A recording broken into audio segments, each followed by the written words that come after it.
ಇವತ್ತು gangs of UK ಚಿತ್ರತಂಡ ಇಳಕಲ್ಲಿಗೆ ಭೇಟಿ ನೀಡಿದೆ. ಇಳಕಲ್ಲಿನ ಪತ್ರಕರ್ತರ ಜೊತೆಗೆ ಸಂದರ್ಶನವನ್ನು ನಡೆಸ್ತಾ ಇದೆ. ಜನತಾ ಧ್ವನಿ ನ್ಯೂಸ್ ಚಾನೆಲ್ನ ಸಮಸ್ತ ವೀಕ್ಷಕರಿಗೂ ರವಿ ಶ್ರೀವತ್ಸ ಮಾಡುವ ನಮಸ್ಕಾರ. ವೀಕ್ಷಕರೇ, ನಾನು ಇವತ್ತು ಇಳಕಲ್ನ ಈ ಒಂದು ಭಾಗಕ್ಕೆ ಬಂದು ನಿಮ್ಮ ಮುಂದೆ ಕೂರ್ಲಿಕ್ಕೆ ಕಾರಣ ಏನು ಅಂತಂದ್ರೆ, ನಮ್ಮ ಗ್ಯಾಂಗ್ಸ್ ಆಫ್ UK ಅನ್ನೋ ಒಂದು ಕನ್ನಡ ಚಲನಚಿತ್ರದ ಒಂದು ಬಿಡುಗಡೆಯ ಅಂದ್ರೆ ಏಪ್ರಿಲ್ 10ಕ್ಕೆ ನಮ್ಮ ಸಿನಿಮಾ ಬಿಡುಗಡೆ ಆಗ್ತಾ ಇದೆ. ಆ ಒಂದು ಸಂತೋಷದ ವಿಷಯವನ್ನ ನಿಮ್ಮ ಹತ್ರ ಹಂಚ್ಕೊಳ್ಳಿಕ್ಕೆ ಅಂತ ಹೇಳಿ ನಿನ್ನೆಯಿಂದ ನಾವು ಮಧ್ಯಮ ಕರ್ನಾಟಕ ಅಂತ ಏನ್ ಕರೀತಾರೆ, ಅಂದ್ರೆ ಚಿತ್ರದುರ್ಗ ಆಯ್ತು, ಅಲ್ಲಿಂದ ದಾವಣಗೆರೆ, ಅಲ್ಲಿಂದ ಹಾವೇರಿಯಿಂದ ತದನಂತರ ನಾವು ಹುಬ್ಳಿಗೆ ಬಂದ್ವಿ, ಹುಬ್ಳಿಯಿಂದ ಗದಗ ಆಯ್ತು, ಗದಗಿಂದ ಈಗ ನೇರವಾಗಿ ಇಳಕಲ್ಗೆ ಬಂದು ಇಳಿದಿದ್ದೇವೆ. ಇಲ್ಲಿ ಒಂದು ಖುಷಿಯ ವಿಷಯ ಏನು ಅಂತಂದ್ರೆ, ನಮ್ಮ ಗ್ಯಾಂಗ್ಸ್ ಆಫ್ UK ಅಂದ್ರೆ ಉತ್ತರ ಕರ್ನಾಟಕದ ಈ ಒಂದು ಭಾಗವನ್ನ ಇಟ್ಕೊಂಡು ನಾವು ಏನು ಈ ಚಿತ್ರೀಕರಣವನ್ನ ಮಾಡಿದ್ದೇವೆ, ಈ ಚಿತ್ರದಲ್ಲಿ ಸರಿಸುಮಾರು ಒಂದು 52 ದಿನಗಳ ಕಾಲ ನಾವು ಈ ಸುತ್ತಮುತ್ತಲಿನಲ್ಲೇ ನಾವು ಶೂಟಿಂಗ್ ಅನ್ನ ಮಾಡಿದ್ದೇವೆ. ಬಾಗಲಕೋಟೆ, ಶಿರೂರು, ಅಮೀನ್ಗಡ, ಹುನಗುಂದ, ಆಮೇಲೆ ಹೆರ್ಕಲ್ಲು, ಆಮೇಲೆ ಕೆರ್ಕಲ್ಮಟ್ಟಿ, ತದನಂತರ ಇಲ್ಲಿ ಇಳಕಲ್ಲಲ್ಲಿ ನಾವು ನಮ್ಮ ಚಿತ್ರದ ಕೊನೆಯ ದೃಶ್ಯವನ್ನ ನಾವು ಸೆರೆ ಹಿಡಿದಿದ್ದೆ ಈ ಒಂದು ಇಳಕಲ್ ಭಾಗದಲ್ಲಿ. ಇಲ್ಲೇ ನಾವು ಕುಂಬಳಕಾಯನ್ನ ಹೊಡೆದು ನಾವು ಇಲ್ಲಿಂದ ಹೋದ್ವಿ. ಅಲ್ಲಿಂದ ಹೋದ್ಮೇಲೆ ಎಲ್ಲ ಕೆಲಸಗಳನ್ನ ಮುಗಿಸ್ಕೊಂಡು ಡಬ್ಬಿಂಗ್ ಆಗ್ಲಿ, ರೀ ರೆಕಾರ್ಡಿಂಗ್ ಆಗ್ಲಿ, ಸೆನ್ಸಾರ್ ಆಗ್ಲಿ ಎಲ್ಲವನ್ನು ಮಾಡಿಕೊಂಡು ಚಿತ್ರದ ಮೊದಲನೇ ಪ್ರತಿಯನ್ನ ತೆಕ್ಕೊಂಡು ಎಲ್ಲವನ್ನು ಮಾಡಿ ಈಗ ಏಪ್ರಿಲ್ 10ನೇ ತಾರೀಕಿಗೆ ಈ ಸಿನಿಮಾವನ್ನ ಇಲ್ಲಿ ತೆಗೆದುಕೊಂಡ್ಬಂದು ರಿಲೀಸ್ ಮಾಡ್ತಾ ಇದ್ದೇವೆ. ನಾಳೆಯೂ ಕೂಡ ಇಲ್ಲಿ ಪತ್ರಿಕಾ ಮಾಧ್ಯಮದವ್ರ ಜೊತೆ ಮತ್ತೆ ಒಂದಷ್ಟು ಜನ ಇದೇ ರೀತಿಯ ಒಂದಷ್ಟು ವಾಹಿನಿಗಳ ಜೊತೆ ನಮ್ಮ ಮಾತುಕತೆ ಇದ್ದಾವೆ. ಈ ಚಿತ್ರದಲ್ಲಿ ಸರಿಸುಮಾರು 55 ಜನ ಕಲಾವಿದರಿದ್ದಾರೆ. ಈ 55 ಜನರಲ್ಲಿ ಒಂದು ವಿಶೇಷತೆ ಏನು ಅಂತಂದ್ರೆ, 5 ಜನ ಕಲಾವಿದರು ಮಾತ್ರ ನಮ್ಮ ದಕ್ಷಿಣ ಕರ್ನಾಟಕದಿಂದ ಬಂದಿತ್ತು ಅಂತಂದ್ರೆ, ಇನ್ನು ಉಳಿದ 50 ಜನ ಏನಿದ್ದಾರೆ ಅವರೆಲ್ಲರೂ ಈ ಮಣ್ಣಿನ, ಈ ಸೊಗಡಿನ, ಈ ಉತ್ತರ ಕರ್ನಾಟಕಕ್ಕೆ, ಅದರಲ್ಲೂ ಇಳಕಲ್, ಬಾಗಲಕೋಟೆ ಸುತ್ತಮುತ್ತಲಿನ ಜಾಗಕ್ಕೆ ಸಂಬಂಧಪಟ್ಟಂತಹ ಕಲಾವಿದರಾಗಿರ್ತಾರೆ. ತುಂಬಾ ಖುಷಿಯಿಂದ ಹೇಳಬೇಕು, ಇದೇ ಇಳಕಲ್ಲಿನ ಮಣ್ಣಿನ ಟಂಗ್ಸಾಲಿ ಉಮೇಶ್ ಅಂತ ಏನ್ ಕರೀತಾರೆ, ಅವರು ಈ ಚಿತ್ರದಲ್ಲಿ ಒಂದು ಪ್ರಮುಖವಾದ ಒಂದು ಪಾತ್ರದಲ್ಲಿ ಮಾಡಿದ್ದಾರೆ. ಅದ್ಭುತವಾದ ನಟ, ಇಡೀ ಸ್ಕ್ರೀನ್ ಅನ್ನ ಬಗೆದು ತಿಂದಿದ್ದಾರೆ. ಈ ವೃದ್ಧಾಪ್ಯದಲ್ಲೂ ಕೂಡ ಒಬ್ಬ ಆರ್ಟಿಸ್ಟ್ಗೆ ವಯಸ್ಸು ಮಗದೊಂದು ಇದು ಯಾವುದೂ ಇಲ್ಲ. ಎರಡನೇದು ಹೇಳಬೇಕು ಅಂತಂದ್ರೆ, ಆತನಿಗೆ ಕಿವಿ ಕೇಳೋದಿಲ್ಲ. ಕಿವಿ ಕೇಳದವರು ಕೂಡ ಎಷ್ಟು ಸುಂದರವಾಗಿ ಆಕ್ಟ್ ಮಾಡಿದ್ದಾರೆ ಅಂತಂದ್ರೆ, ಆತನ ಪಾದಗಳಿಗೆ ಇಲ್ಲಿಂದನೇ ನಾನು ಶರಣು ಅಂತ ಹೇಳ್ತೇನೆ. ಅಂತ ದೊಡ್ಡ ಕಲಾವಿದ. ಅವ್ರ ಜೊತೆ ನಮ್ಮ ಮಹಾಂತೇಶ್ ಗಜೇಂದ್ರಗಡ ಅವರಾಗಿರ್ಬೋದು, ಅದ್ಭುತವಾದ ಕಲಾವಿದ. ನಮ್ಮ ಮಹಾಂತೇಶ್ ಹಳ್ಳೂರ್ ಅವರಾಗಿರ್ಬೋದು. ತದನಂತರ ಇಲ್ಲಿಂದ ಒಂದಷ್ಟು ಜನ ಹೆಣ್ಮಕ್ಳುಗಳಾಗಿರ್ಬೋದು, ಒಂದಷ್ಟು ಜನ ಮಕ್ಕಳುಗಳಾಗಿರ್ಬೋದು, ಎಲ್ಲರೂ ನಮ್ಮ ಶರಣಬಸವ ಆಗಿರ್ಬೋದು, ರಮೇಶ್ ಮದಗುಂದ ಅವರಾಗಿರ್ಬೋದು, ಇಲ್ಲ ಅಂತಂದ್ರೆ ಕಿರಣ್ ಹೆರ್ಕಲ್ನವರಾಗಿರ್ಬೋದು, ಈ ತರ ಒಂದಷ್ಟು ಜನ ಹೇಳ್ತಾ ಹೋದಷ್ಟು ಕೂಡ ಕಲಾವಿದರು ಏನಿದ್ದಾರೆ ಅವರೆಲ್ಲ ಈ ಮಣ್ಣಿಗೆ ಸಂಬಂಧಪಟ್ಟಂತಹ ಕಲಾವಿದರು. ಇವ್ರನ್ನೆಲ್ಲ ನಾವು ಕಟ್ಕೊಂಡು ಒಂದು ಕೂಡು ಕುಟುಂಬದ ಹಾಗೆ ನಾವೆಲ್ಲ ಒಟ್ಟಿಗೆ ಒಂದು 52 ದಿನಗಳ ಕಾಲ ಇದೇ ಮಣ್ಣಿನಲ್ಲಿ ಶೂಟಿಂಗ್ ಅನ್ನ ಮಾಡಿದಂತಹ ಆ ದಿನಗಳಲ್ಲಿ ನಾವು ತೆಗೆದಂತಹ ಸಿನಿಮಾವನ್ನ ಈ ದಿನಗಳಲ್ಲಿ ನಿಮ್ಮ ಮುಂದೆ ತರ್ತಾ ಇದ್ದೇವೆ. ಸಿನಿಮಾ ಬಹಳ ಚೆನ್ನಾಗಿ ಬಂದಿದೆ. ಇದು ಮಹಾರಾಷ್ಟ್ರ ಒಂದು ಕಡೆ, ಎಲ್ಲೋ ಗೋವಾ ಮತ್ತೊಂದು ಕಡೆ, ನಮ್ಮ ಕರ್ನಾಟಕದ ಒಂದು ಕಾರ್ನರ್ ಅಂತ ಏನ್ ಹೇಳ್ತೀವಿ, ಆ ಕಾರ್ನರ್ ಅಲ್ಲಿ ಒಂದು ಬುಡಕಟ್ಟದ ಜನಾಂಗಕ್ಕೆ ಸಂಬಂಧಪಟ್ಟಂತಹ ಒಂದು ಜೀವ ಏನಿತ್ತು, ಒಂದು ಹೆಣ್ಣುಮಗಳೇನಿತ್ತು, ಅವಳ ಕಥೆಯನ್ನ ನಾವು ಈ ಚಿತ್ರದಲ್ಲಿ ನಿಮ್ಮ ಮುಂದೆ ತರ್ತಾ ಇದ್ದೇವೆ. ಆ ಹೆಣ್ಣು ಶೋಷಣೆಗೆ ಒಳಗಾಗಿದ್ದಾಳೆ, ಆ ಹೆಣ್ಣು ಬಲಾತ್ಕಾರಕ್ಕೆ ಒಳಗಾಗಿದ್ದಾಳೆ, ಆ ಹೆಣ್ಣು ತನ್ನ ನ್ಯಾಯಕ್ಕೋಸ್ಕರ ಹೋರಾಟ ನಡೆಸಕ್ಕೆ ಹೋದಾಗ ಅವಳಿಗೆ ಆದಂತಹ ಅನ್ಯಾಯ, ಅವಳಿಗೆ ಸಿಗದಂತಹ ಒಂದು ಮಾನ್ಯತೆ, ಸ್ಥಾನ, ಇದೆಲ್ಲ ಏನಿತ್ತಲ್ಲ ಅದೆಲ್ಲ ಕಣ್ಣೀರು ತರಿಸುವಂತಹ ಒಂದು ಕತೆ ಆಗಬಲ್ಲದು ಅಂತ ಯಾವಾಗ ನಾನು ಯೋಚನೆ ಮಾಡಿದ್ನೋ ಅವತ್ತು ಗ್ಯಾಂಗ್ಸ್ ಆಫ್ UKಗೆ ಒಂದು ಮುನ್ನುಡಿ ಬರುತ್ತೆ. ಇದು ಒಂದು ಹೆಣ್ಣಿನ ಚಿತ್ರ, ಇದು ಒಂದು ಹೆಣ್ಣಿನ ಕಣ್ಣೀರಿನ ಚಿತ್ರ. ಆ ಹೆಣ್ಣಿನ ಕಣ್ಣೀರಿನ ಮುಖಾಂತರ ಒಂದು 60-65 ವರ್ಷದ ಮತ್ತೊಂದು ವೃದ್ಧೆಯ ಒಂದು ಕತೆ ಓಪನ್ ಆಗುತ್ತೆ. ನಾನು ಅದಕ್ಕೆ ತುಂಬಾ ಹೇಳಲಿಕ್ಕೆ ಇಷ್ಟಪಡ್ತೀನಿ. ಒಂದು ಹೆಣ್ಣಿನ ಕಣ್ಣೀರಿನ ಕತೆ ಆಯ್ತು ಅಂತಂದ್ರೆ, ಇನ್ನೊಂದು ಹೆಣ್ಣಿನ ರಕ್ತ ಕಣ್ಣೀರಿನ ಕತೆ ಅಂತಾನೆ ಹೇಳಲಿಕ್ಕೆ ಇಷ್ಟಪಡ್ತೀನಿ. ಸೊ 2 ಹೆಣ್ಣು ಮಕ್ಕಳು ಏನ್ ಇದ್ದಾರೆ ಅವರ ಮೇಲೆ ಮೊದಲನೇ ಭಾಗ, ತದನಂತರ ಇಂಟರ್ವಲ್ ಆದ್ಮೇಲೆ 2ನೇ ಭಾಗ, ಈ ಹಂತದಲ್ಲಿ ಕತೆ ಬಿಚ್ಕೋತಾ ಹೋಗುತ್ತೆ. ಈ ಕಥೆಯನ್ನ ತುಂಬಾ ದೃಢವಾಗಿ ನಂಬಿ, ಈ ಕತೆ ನಿಮ್ಮ ಮನಸ್ಸನ್ನ ಸೂರೆಗೊಳ್ಳುತ್ತೆ. ಈ ಕತೆ ನಿಮ್ಮ ಮನಸ್ಸು, ಮನೆ ಮತ್ತು ಮಡಲಲ್ಲಿ ಖಂಡಿತ ನಿಮ್ಮ ಸ್ಮೃತಿ ಪಟಲದಲ್ಲಿ ಬಂದು ಕೂತ್ಕೊಳ್ಳುತ್ತೆ ಅನ್ನೋ ಒಂದು ದುರಾಸೆ ಅಂತ ನೀವು ಅನ್ಬೋದು. ಆದ್ರೆ ಆಸೆ ಅಂತಾನೆ ನಾನು ಹೇಳ್ತೀನಿ. ಎರಡನೇ ಭಾಗದ 1 ಗಂಟೆಗಳ ಕಾಲ ಚಿತ್ರೀಕರಣವನ್ನು ಕೂಡ ನಾವು ಮುಗಿಸಿದೀವಿ. ಅಂದ್ರೆ ಗ್ಯಾಂಗ್ಸ್ ಆಫ್ UK ಪಾರ್ಟ್ 1 ಈ ಏಪ್ರಿಲ್ 10ನೇ ತಾರೀಕು ಬಿಡುಗಡೆ ಆದ್ರೆ, ಪಾರ್ಟ್ 2ಗೆ ನಾವು ಮಿಕ್ಕ ತಯಾರಿಗಳನ್ನ ನಡೆಸ್ಕೊಂಡು ಇದೇ ಸುತ್ತಮುತ್ತಲಿನ ಪ್ರದೇಶಗಳಲ್ಲಿ ಮತ್ತೆ ಶೂಟಿಂಗ್ ಮಾಡಕ್ ಬರ್ತಾ ಇದ್ದೇವೆ. ಅಂದ್ರೆ 2 ಭಾಗಗಳಲ್ಲಿ ನಾವು ಈ ಸಿನಿಮಾವನ್ನ ನಿಮ್ಮ ಮುಂದೆ ತಂದಿಡ್ತಾ ಇದ್ದೇವೆ. ನಾನು ನಿಮ್ಮಲ್ಲಿ ಕೇಳ್ಕೊಳ್ಳೋದು ಒಂದೇ, ಅದೇನೋ ಹೇಳ್ತಾರೆ ಉತ್ತರ ಕರ್ನಾಟಕ ದಕ್ಷಿಣ ಕರ್ನಾಟಕ ಅಂತ ಹೇಳಿ ಇಲ್ಲಿಯವರನ್ನ ಅಲ್ಲಿಯವ್ರನ್ನ ಇಲ್ಲಿಯವರು ಈ ಜಗಳಗಳೇನಿದ್ದಾವೆ, ಅಂದ್ರೆ ನಾವು ಇಲ್ಲಿಯ ಭಾಷೆಯ ಸಿನಿಮಾವನ್ನ ಮಾಡ್ತೀವಿ ಅಂದ ಕೂಡಲೇ ಅಲ್ಲಿಯ ಭಾಷೆಯ ಸಿನಿಮಾ ನಮ್ಗೆ ಅರ್ಥ ಆಗಲ್ಲ ಅಂತ ಹೇಳಿದಂತಹ ಒಂದು ಕಾಲ ಕೂಡ ಇತ್ತು. ನಿಮ್ಗೆಲ್ರಿಗೂ ಗೊತ್ತಿರ್ಬೋದು, ಹುಲಿಯ ಅಂತ ಒಂದು ಸಿನಿಮಾವನ್ನ ನನ್ನ ಗುರುಗಳಾದಂತಹ KV ರಾಜ್ ಅವ್ರು ಮಾಡಿದಾಗ ಆ ಭಾಗದ ಜನಕ್ಕೆ ಆ ಭಾಷೆ ಅರ್ಥ ಆಗ್ಲಿಲ್ಲ ಅಂತ ಆ ಸಿನಿಮಾ ಫ್ಲಾಪ್ ಆಗುತ್ತೆ. ಆದ್ರೂ ಇದೆಲ್ಲ ನಮ್ಮ ಮನಸ್ಸಿನಲ್ಲಿದ್ರು, ನಮ್ಮ ಅದೇನೋ ಹೇಳ್ತಾರಲ್ಲ ತಲೆಯಲ್ಲಿ ಮೆದ್ಲಲ್ಲಿದ್ರು ಕೂಡ ಮತ್ತೆ ಮರಳಿ ಪ್ರಯತ್ನವ ಮಾಡು, ಏನಾಗುತ್ತೋ ನೋಡೋಣ. ಕತೆ ಚೆನ್ನಾಗಿತ್ತು ಅಂತಂದ್ರೆ ಇವತ್ತಿನ ಜನಾಂಗ, ಅವತ್ತು ನಾನು ಹೇಳ್ತಾ ಇರೋದು 30 ವರ್ಷದ ಹಿಂದೆ, 30 ವರ್ಷ ಆದ್ಮೇಲೆ ಬಹಳಷ್ಟು ಜನ ಚೇಂಜ್ ಆಗಿದ್ದಾರೆ. ನೋಡೋಣ ದಕ್ಷಿಣ ಕರ್ನಾಟಕದಲ್ಲಿ ಒಂದು ಮಾನ್ಯತೆ ಸಿಗತ್ತಾ ಇಲ್ವಾ ನೋಡೋಣ ಅನ್ನೋ ಒಂದು ದೃಷ್ಟಿ ಮೇಲೆ, ಒಂದು ಚಾಲೆಂಜ್ ಮೇಲೆ ನಾವು ಈ ಸಿನಿಮಾ ಮಾಡಿದ್ದೇವೆ. ನಾವು ಇಲ್ಲಿನ ವೀಕ್ಷಕರನ್ನ ಕೇಳ್ಕೊಳ್ಳೋದು ಇಷ್ಟೇ, ಇದು ನಿಮ್ಮ ಮನೆಯ ಸಿನಿಮಾ, ಇದು ನಿಮ್ಮ ಮಡಲಿನ ಸಿನಿಮಾ, ಇದು ನಿಮ್ಮ ಮಣ್ಣಿನ ಸಿನಿಮಾ. ದಯವಿಟ್ಟು ಯಾರು ಏನೇ ಅನ್ಲಿ, ಒಂದು ಸಾರಿ ಕೈ ಮುಗಿದು ಕೇಳ್ಕೊತೀನಿ, ಒಂದು ಸಾರಿ ಚಿತ್ರಮಂದಿರಕ್ಕೆ ಬಂದು ಸಿನಿಮಾವನ್ನ ನೋಡಿ. ನಾವು ಕೂಡ ನಿಮ್ಗೆ ಈ ಮಾತನ್ನ ಹೇಳಿ ತಪ್ಪಿಸ್ಕೊಂಡು ಮತ್ತೆ ನಾವು ಬ್ಯಾಂಗ್ಳೂರ್ಗೆ ಹೋಗ್ತಾ ಇಲ್ಲ. 10ನೇ ತಾರೀಕು ಮತ್ತೆ ಚಿತ್ರದುರ್ಗದಿಂದ ನಮ್ಮ ಪ್ರಯಾಣವನ್ನ ಬೆಳೆಸ್ಲಿಕ್ಕೆ ಇಷ್ಟಪಡ್ತೀವಿ. 10, 11, 12, 13, 14 ಈ 5 ದಿನಗಳ ಕಾಲ ನಿಮ್ಮ ಮುಂದೆನೆ ಈ ಉತ್ತರ ಕರ್ನಾಟಕದಲ್ಲಿ ನಾವು ಸುತ್ತಾ ಇರ್ತೀವಿ. ಖಂಡಿತವಾಗ್ಲೂ ನಿಮ್ಮ ಮನಸ್ಸಿಗೆ ಈ ಕತೆ ಇಷ್ಟ ಆಗತ್ತೆ. ಇಷ್ಟ ಆಗ್ಲಿಲ್ಲ ಅಂತಂದ್ರೆ ನನ್ನನ್ನ ಕೇಳಿ, ಏನಯ್ಯ ರವಿ ಶ್ರೀವತ್ಸ ಹಿಂಗಂತ ಹೇಳ್ಬಿಟ್ರು, ಕಥೆನ ತಂದಿಯಲ್ಲ, ನಾವೆಲ್ಲವನ್ನೂ ಬಿಟ್ಟು ನೋಡಿದ್ವಿ, ಏನಯ್ಯ ಇದೆ ಕತೆ ಅಂತ ಅವಾಗ ಕೇಳಿ. ಈ ಕತೆ ಖಂಡಿತವಾಗ್ಲೂ ನಿಮ್ಮ ಮನಸ್ಸನ್ನ ಗೆಲ್ಲತ್ತೆ ಅಂತ ರಾಜಾರೋಷವಾಗಿ ಹೇಳ್ತಾ, ಹರಸಿ ಹಾರೈಸಿ ಪ್ರೋತ್ಸಾಹಿಸಿ, ನಿಮ್ಮ ಆಶೀರ್ವಾದ ಅದು ನನಗೆ ಶ್ರೀರಕ್ಷೆ ಅಂತ ಹೇಳ್ತಾ, ಒಬ್ಬ ನಿರ್ಮಾಪಕನಾಗಿ ನಿರ್ದೇಶಕನಾಗಿ ರವಿ ಶ್ರೀವತ್ಸನಾದ ನಾನು ನಿಮ್ಮನ್ನ ಬೀಳ್ಕೊಡ್ತಾ ಇದ್ದೀನಿ. Thank you sir. ಈಗ ಗ್ಯಾಂಗ್ಸ್ ಆಫ್ UK ಚಿತ್ರೀಕರಣ ಮಾಡಿದ್ರಲ್ಲ, ಈ ಚಿತ್ರೀಕರಣ ಸಂದರ್ಭದೊಳಗೆ ಕೆಲವು ಅನಿರೀಕ್ಷಿತ ಘಟನೆಗಳು ನಡೀತಿರ್ತಾವ, ಅಂತದ್ದೇನಾದ್ರೂ ನೆನಪುಳಿಯುವಂತ ಘಟನೆಗಳು ನಡೆದಿರ್ತಕ್ಕಂಥ? ನಾವೆಲ್ಲ ಏನು ಅಂತಂದ್ರೆ ಒಂದು 40-45 ದಿವಸದೊಳಗಡೆ ಈ ಸಿನಿಮಾವನ್ನ ಮುಗಿಸ್ಕೊಂಡು ಹೋಗ್ಬೇಕು ಅಂತ ಕನ್ಸು ಕಟ್ಕೊಂಡ್ ಬಂದ್ವಿ. ಇಲ್ಲಿಯ ಭಾಗದ ಎಲ್ಲಾ ಕಲಾವಿದರನ್ನ ನಾವು ಆಯ್ಕೆ ಮಾಡ್ಕೊಳ್ಳಿಕ್ಕೆ ಶುರು ಮಾಡಿದಾಗ, ಬಾಗಲಕೋಟೆಯಲ್ಲಿ ಒಂದು ಹೆಣ್ಣು ಮಗಳು ನಮ್ಗೆ ಒಂದು ಹೇಳಿದ್ನಲ್ಲ, ಆ ವೃದ್ಧಾಪ್ಯದಲ್ಲಿ ಆ ವಯೋಮಾನದಲ್ಲಿ ಇರ್ತಕ್ಕಂಥ ಒಂದು ಹೆಣ್ಣು ಮಗಳು ಪಾತ್ರ ಇದೆ ಅಂತ, ತುಂಬಾ ಒಳ್ಳೆಯ ಪಾತ್ರ. ಮೊದಲು ಮನೆ ಮಡದಿಯಾಗಿ ಮನೆಯ ಹೆಣ್ಣಾಗಿ ಎಲ್ಲವೂ ಇದ್ದಂತ ಹೆಣ್ಣು ರೊಚ್ಚಿಗೆದ್ದ ಚೆನ್ನಮ್ಮನ ಆಗ್ತಾಳೆ ಬರ್ತಾ ಬರ್ತಾ ಬರ್ತಾ. ಆ ತರದ ಒಂದು ವೈಬ್ರೆಂಟ್ ಕ್ಯಾರೆಕ್ಟರ್. ಸೊ ಇಲ್ಲಿರೋ ಒಂದು ಹೆಣ್ಮಗಳನ್ನ ನಾವು ಆಯ್ಕೆ ಮಾಡ್ಕೊಂಡು ಎಲ್ಲವನ್ನೂ ಮಾಡ್ಕೊಂಡ್ಬಿಟ್ವಿ.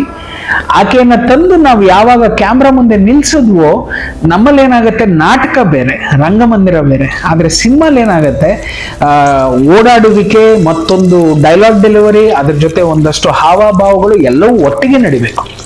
ಸೊ ಆ ನಿಟ್ಟಿನಲ್ಲಿ ಕ್ಯಾಮ್ರಾಗೆ ನಾವು ಆಕ್ಟ್ ಮಾಡ್ಲೇಬೇಕಾಗತ್ತೆ. ಯಾಕೆ ಅಂತಂದ್ರೆ ನಾವು ಇಲ್ಲಿ ಜನರಿಗೆ ಆಕ್ಟ್ ಮಾಡ್ತಾ ಇಲ್ಲ. ಒಂದು ಕಡೆ ನಿಂತ್ರೆ ಅವ್ರಿಗೆಲ್ಲರಿಗೂ ಕತೆ ಹೇಳ್ತಾ ಇದೀವಿ ಅನ್ನಕ್ಕೆ ಇದು ಹರಿಕತೆ ಅಲ್ಲ, ಇದು ನಾಟಕ ಅಲ್ಲ. ಆದ್ರೆ ಸಿನಿಮಾ ಪರದೆಯಲ್ಲಿ ನಾವು ಆಕ್ಟ್ ಮಾಡ್ಬೇಕಾದ್ರೆ ಹಿಂದೆ ಮುಂದೆ ಅಕ್ಕ ಪಕ್ಕ ಈ ತರ ಎಲ್ಲ ಹೋಗ್ಬೇಕಾಗಿ ಬರುತ್ತೆ. ಆ ಹೆಣ್ಮಕ್ಳಿಗೆ ಅದಾಗ್ಲಿಲ್ಲ. ಅವ್ರು ಬರ್ತಾರೆ, ಒಂದು 5 ಸತಿ ಆಗತ್ತೆ, 6 ಸರ್ತಿ ಆಗತ್ತೆ. ಕೊನೆಗೆ ಆ ಹೆಣ್ಮಗು ಹೇಳಿದ್ದೇನು ಅಂತಂದ್ರೆ, ನಮ್ಗೆ ರಂಗಭೂಮಿಯಲ್ಲಾಯ್ತು ಅಂತಂದ್ರೆ ಒಂದು ಮೈಕನ್ನ ಇಟ್ಬಿಡ್ತಾರೆ, ಆ ಮೈಕ್ಗೆ ನಾವು ಅಭಿನಯಿಸ್ತೀವಿ. ನಿಮ್ಮ ಪರದೆಯಲ್ಲಿ, ನಿಮ್ಮ ಸಿನಿಮಾ ಪರದೆ ಏನು ಅಂತಂದ್ರೆ, ನೀವು ಅಲ್ಲಿ ಬಾ ಅಂತೀರಾ, ಇಲ್ಲಿ ಬಾ ಅಂತೀರಾ, ಅಲ್ಲಿಂದ ಹೊರಡುವಾಗ ಒಂದು ಸಾಲನ್ನ ಹೇಳು ಅಂತೀರಾ, ಇಲ್ಲಿ ಕೊಡಲಿಯನ್ನ ತೆಗಿ ಅಂತ ಹೇಳ್ತೀರಾ, ತಿರ್ಗಾ ಹಿಂದಕ್ಕೆ ಹೋಗು ಅಂತೀರಾ, ಹುಡುಗಿಯನ್ನ ಎಳ್ಕೊಂಬ ಅಂತೀರಾ. ಇದೆಲ್ಲವೂ ಒಂದಷ್ಟಿದಾವೆ. ಅದಕ್ಕೆ ಇದನ್ನ ಸಿನಿಮಾ ಅನ್ನೋದು. ನಾಟಕ ಆಯ್ತು ಅಂತಂದ್ರೆ ಒಂದು ಚೂರು ಬಿಟ್ರು ಕೂಡ ಅಲ್ಲೇ ಇಂಪ್ರೂವೈಸ್ ಮಾಡ್ಬೋದು. ಸಿನಿಮಾ ಹಾಗಲ್ಲ, ಯಾಕೆಂದ್ರೆ ಬಿಟ್ಟಿದ ತಕ್ಷಣ ಅಕ್ಕಪಕ್ಕದಲ್ಲಿ ಇದ್ದವರೆಲ್ಲ ಗಾಬರಿ ಆಗ್ಬಿಡ್ತಾರೆ. ಸೊ ನಾವು ಏನ್ ಪರ್ಫೆಕ್ಷನ್ ಅಂತ ಹೇಳ್ತೀವೋ ಅದು ನಾಟಕದಲ್ಲಿ ಇದ್ರೂ ಸಿನಿಮಾ ರೀಲ್ಗೆ ಸಂಬಂಧಪಟ್ಟಿದ್ದಾಗಿದ್ರಿಂದ ಅಲ್ಲಿ ಇನ್ನೂ ಬೇಕಾಗತ್ತೆ, ಇಂಪ್ಯಾಕ್ಟ್ ಬೇಕಾಗತ್ತೆ, ತುಂಬಾ ಪರ್ಫೆಕ್ಷನ್ ಅಲ್ಲಿ ಆಕ್ಟ್ ಮಾಡ್ಬೇಕಾಗತ್ತೆ. ಆ ಹೆಣ್ಮಕ್ಳು ಕೈಲಿ ಆಗ್ಲಿಲ್ಲ. ಸೊ ಹಾಗಾಗಿ ತುಂಬಾ ಮನ್ಸಲ್ಲಿ ಉಳಿಯೋದೇನು ಅಂತಂದ್ರೆ, ಅದು ಆಗೋಗಿದ್ರೆ 40 ದಿವಸದಲ್ಲಿ ನಮ್ಮ ಚಿತ್ರೀಕರಣ ಮುಗ್ದೋಗಿರೋದು. ಆ ಹೆಣ್ಮಗಳು ಬಂದು ಇನ್ನೊಂದು ಹೆಣ್ಮಗು, ಆ ಹೆಣ್ಮಗು ಬಂದು ಇನ್ನೊಂದು ಹೆಣ್ಣು, ಯಾರೇ ಬಂದ್ರು ಕೂಡ ಎಲ್ಲರಿಗೂ ಆದಂತಹ ತೊಂದರೆ ಏನು ಅಂತಂದ್ರೆ, ಉತ್ತರ ಕರ್ನಾಟಕದ ಆ ಗಂಡು ಮೆಟ್ಟಿದ ನಾಡಿನ ಭಾಷೆ ಬರ್ತಾ ಇಲ್ಲ. ಭಾಷೆಯನ್ನ ಕಲಿತೀನಿ ಅಂತಂದ್ರೆ ಹಾವಭಾವಗಳು ಮಿಸ್ ಆಗೋಗ್ತಾ ಇದೆ. ಹಾಗಾಗಿ ಸ್ಕೆಡ್ಯೂಲ್ನ ಪ್ಯಾಕಪ್ ಮಾಡ್ಬೇಕಾದ ಪರಿಸ್ಥಿತಿ ಬಂತು. 40 ದಿವಸದಲ್ಲಿ ಮುಗಿಬೇಕಾದ ಚಿತ್ರೀಕರಣ 52 ದಿವಸಕ್ಕೆ ಹೊರಟೋಯ್ತು. ಅಂದ್ರೆ ಇಲ್ಲಿಂದ ಪ್ಯಾಕಪ್ ಮಾಡ್ಕೊಂಡು ನಾವು ಬಾಗಲಕೋಟೆಯಿಂದ ಹೊರಟೋದ್ವಲ್ಲ, ಹೋಗಾದ್ಮೇಲೆ ಹೆವಿ ಮಳೆ 3 ತಿಂಗಳ ಕಾಲ ನಮ್ಮ ಚಿತ್ರೀಕರಣವನ್ನು ನಿಲ್ಲಿಸ್ಬಿಡ್ತು. ಅದಾದ್ಮೇಲೆ ನಾವು ಈ ಇಳಕಲ್ಲಿಗೆ ಬಂದಿದ್ದು. ಯಾಕೆ ಅಂತಂದ್ರೆ ಅಲ್ಲಿ ಏನಾಯ್ತೋ ಗೊತ್ತಿಲ್ಲ, ಒಂದು ಸಮಯ ಸಂದರ್ಭ ಹಂಗಾಗಿರ್ಬೋದೇನೋ ಅಂತ ಹೇಳಿ ಇದೇ ಇಳಕಲ್, ಇದೇ JB ಲಾಡ್ಜಿಗೆ ಬಂದು ಇಲ್ಲೇ ಒಂದು 18ರಿಂದ 20 ರೂಮ್ಗಳನ್ನ ಮಾಡಿ, ಇಲ್ಲೇ ಸುತ್ತಮುತ್ತಲಿನಲ್ಲಿ ನಮ್ಮ ಹುಂದಗುಂದ, ಅಮೀನ್ಗಡ ಇಲ್ಲೆಲ್ಲ ಏನಿದೆ, ಇಲ್ಲೆಲ್ಲ ಜಮೀನಿಗೆ ಸಂಬಂಧಪಟ್ಟಂಗೆ ಒಂದು ವಾಡೆ ಮನೆ ತಗೊಂಡು, ಪುಟ್ಟ ಮನೆ ವಾಡೆ ಮನೆ ಇದನ್ನೆಲ್ಲ ತಗೊಂಡು ನಾವು ಶೂಟಿಂಗ್ ಅನ್ನ ಮಾಡಿದ್ವಿ. ಅದೊಂದು ಯಾವತ್ತಿದ್ರೂ ಆಗೋಗುತ್ತೆ. ಯಾಕೆಂದ್ರೆ ನಮ್ಮ ಎಕ್ಸ್ಪೀರಿಯನ್ಸ್ ಅಲ್ಲಿ ನಾವೆಲ್ಲ 35 ವರ್ಷ ಚಿತ್ರರಂಗದಲ್ಲಿದ್ದು 6 ತಿಂಗಳಲ್ಲೇ ಈ ಸಿನಿಮಾನ ಹೊರಗೆ ತರಬೇಕು ಅಂತ ಬಂದವರು. ನಾವು ಆಗ್ಲೇ ಅಂದ್ವಲ್ಲ, ದೈವ ನಿಯಮ ಏನಿತ್ತೋ ಮತ್ತೊಂದು ಏನಿತ್ತೋ ಗೊತ್ತಿಲ್ಲ, ಸಿನಿಮಾ ತಾನು ಯಾವಾಗ ಹೊರಗೆ ಬರ್ಬೇಕು ಅಂತ ಅದೇ ಡಿಸೈಡ್ ಮಾಡ್ಕೊಳತ್ತೆ. ಸೊ ಹಾಗಾಗಿ ಅದೊಂದು ನನ್ನ ಮನಸ್ಸಿನಲ್ಲಿ ತುಂಬಾ ಇದೆ. ಬಟ್ ತುಂಬಾ ಒಳ್ಳೊಳ್ಳೆ ಎಕ್ಸ್ಪೀರಿಯನ್ಸ್ಗಳಾಗಿದ್ದಾವೆ ಸರ್. ಖುಷಿ ಕೊಡುವಂತ ಎಕ್ಸ್ಪೀರಿಯನ್ಸ್ ಏನು ಅಂತಂದ್ರೆ, 50 ಜನ ಕಲಾವಿದರು ಉತ್ತರ ಕರ್ನಾಟಕದಲ್ಲಿ ಸಿಗ್ತಾರೆ ಅನ್ನೋ ಒಂದು ನಂಬಿಕೆ. ನಾಳೆ 500 ಜನ ಬೇಕು ಅಂದ್ರೆ ಉತ್ತರ ಕರ್ನಾಟಕದಲ್ಲಿ ಸಿಗ್ತಾರೆ. ಯಾಕೆ ಅಂತಂದ್ರೆ ಕಲಾವಿದರಿಗೆ ಕಮ್ಮಿ ಇಲ್ಲ. ಆಮೇಲೆ ಕಲಾದೇವಿ ಇವ್ರುಗಳನ್ನ ಹರಿಸಿದಾಳಲ್ಲ, ಅದ್ರ ರೀತಿ ನೀತಿಗಳೇ ಬೇರೆ ಇದೆ. ಆ ನಿಟ್ಟಿನಲ್ಲಿ ತುಂಬಾ ಸಂತೋಷ ಆಗತ್ತೆ. ಖುಷಿಯ ವಿಷಯ ಒಂದಲ್ಲ ಎರಡಲ್ಲ ತುಂಬಾ ಇದಾವೆ. ನಾವು ಹೆಜ್ಜೆ ಇಟ್ಟಷ್ಟೆಲ್ಲ 50 ದಿವಸ ನಾವು ಖುಷಿಯಾಗಿ ಅನುಭವಿಸಿದೀವಿ. ಅದೊಂದು ಮಾತ್ರ ಮರ್ತು ಬಿಡೋಣ. ಅದೇನೋ ಹೇಳ್ತಾರಲ್ಲ, 99 ಒಳ್ಳೇದ್ ಮಾಡಿ 1 ಕೆಟ್ಟದ್ ಮಾಡಿದ್ರು 1 ಉಳಿಯುತ್ತೆ ಅಂತ. ನಾನೇನ್ ಹೇಳ್ತಾ ಇದೀನಿ, ಆ 1 ಕೆಟ್ಟದನ್ನ ಬಿಟ್ಬಿಟ್ಟು 99 ಒಳ್ಳೇದನ್ನ ನಾವು ನೆನ್ಪಿಸ್ಕೊಳ್ಳೋಣ ಅಂತ ಹೇಳ್ತಾ ಆ ಒಂದಷ್ಟು ವಿಷಯ ನಿಮ್ ಮುಂದೆ ಹೇಳ್ತಾ ಇದ್ದೆ. ಸರ್, ಬೆಂಗಳೂರೇ ಕಲಾವಿದರು ಅನ್ನುವಂಥದ್ದು ಬಹಳಷ್ಟು ಜನ ತಿಳ್ಕೊಂಡಿರ್ತಾರೆ. ಆದ್ರೆ ನಮ್ಮ ಉತ್ತರ ಕರ್ನಾಟಕದಲ್ಲಿ ಒಳ್ಳೊಳ್ಳೆ ಕಲಾವಿದರು ಇರ್ತಾರೆ, ಆದ್ರೆ ಅವ್ರಿಗೆ ವೇದಿಕೆ ಇಲ್ಲ. ಅಂದ್ರೆ ಅವ್ರಿಗೆ ಹೆಂಗ ತಮ್ಮ ಹಾವಭಾವವನ್ನು ವ್ಯಕ್ತಪಡಿಸಬೇಕು ಅನ್ನುವಂಥದ್ದನ್ನ ಹೇಳ್ಕೊಡೋದಿಲ್ಲ. ಯಾಕಂದ್ರೆ ಇಲ್ಲಿ ನಾಟಕಕ್ಕಾಗಿ ತಯಾರಾಗಿರ್ತಕ್ಕಂಥವ್ರು ನಾಟಕ ನೋಡಿ ಅದೇ ರೀತಿ ಒಳಗೆ ನಮ್ಮ ಅಭಿನಯ ಮಾಡ್ತಕ್ಕಂಥವ್ರು ಇದ್ದಾರೆ.